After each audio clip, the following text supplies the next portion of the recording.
اعوذ باللہ من الشیطان الرجیم، بسم اللہ الرحمن الرحیم۔ اللہ پاک کے نام سے شروع کرتی ہوں جو بڑا مہربان نہایت رحم کرنے والا ہے۔ محترم ناظرین، السلام علیکم۔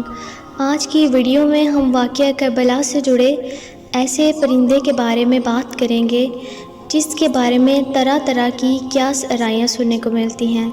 کبھی اسے منحوس بولا جاتا ہے تو کبھی کہا جاتا ہے اس کی وجہ سے مصیبتیں آتی ہیں۔ تو ناظرین، آج ہم بات کرنے والے ہیں الو کے بارے میں کہ کیا الو واقعی منحوس ہے اور یہ پرندہ ہمیشہ ویرانوں میں کیوں رہتا ہے، یہ پرندہ ہمیشہ اداس کیوں رہتا ہے۔ ایک شخص نواسہ رسول امام جعفر صادق علیہ السلام کی خدمت میں حاضر ہوا اور کہنے لگا کہ میں آپ کے پاس ایک سوال لے کر آیا ہوں۔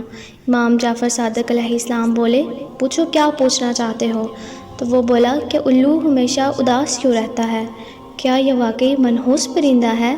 تو آپ علیہ السلام نے جواب دیا کہ یہ پرندہ ہمیشہ سے ایسا نہیں تھا، جب سے کربلا کا واقعہ پیش آیا ہے تب سے ویرانے کو اس نے اپنا ٹھکانہ بنا لیا ہے۔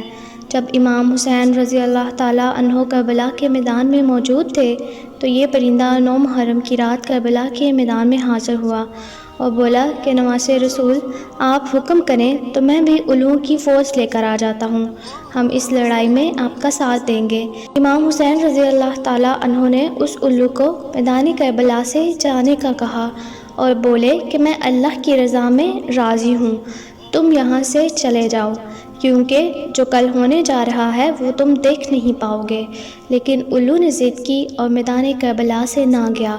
اس نے 10 محرم کا سارا واقعہ اپنی آنکھوں سے دیکھا۔ اس نے دیکھا کیسے پیارے نبی صلی اللہ علیہ وآلہ وسلم کی امت نے ان کے پیارے نواسے حضرت امام حسین رضی اللہ تعالیٰ عنہ کو کس طرح سے شہید کیا۔ الو نے سب شہیدوں کے سر تن سے جدا ہوتے دیکھے۔ اس نے یہ بھی دیکھا کہ کس طرح یزیدی فوج نے نواسہ رسول کے جسم مبارک کو اذیت دی۔ اس وجہ سے اس کے دل و دماغ میں انسانوں کے لیے نفرت پیدا ہو گئی۔ یہی وجہ ہے کہ الو نے اپنے آپ کو انسانوں سے دور کر لیا اور ویرانوں میں بسیرا کر لیا۔ آج کل یہ خیال کیا جاتا ہے کہ جس گھر کے قریب یا چھت پر الو بولے وہاں یہ سوچا جاتا ہے کہ کوئی مصیبت آنے والی ہے۔ تو ناظرین، یہ سراسر جاہلانہ سوچ ہے، کیونکہ یہ آل رسول صلی اللہ علیہ وآلہ وسلم سے محبت کرنے والا پرندہ ہے، اہل بیت کے دکھ کی وجہ سے ویرانوں میں رہتا ہے۔ ہم سب کو چاہیے کہ ہم ایسے وسوسے اور خیالات اپنے دل میں نہ پالیں۔ اللہ تعالی ہم سب کا حامی و ناصر ہو۔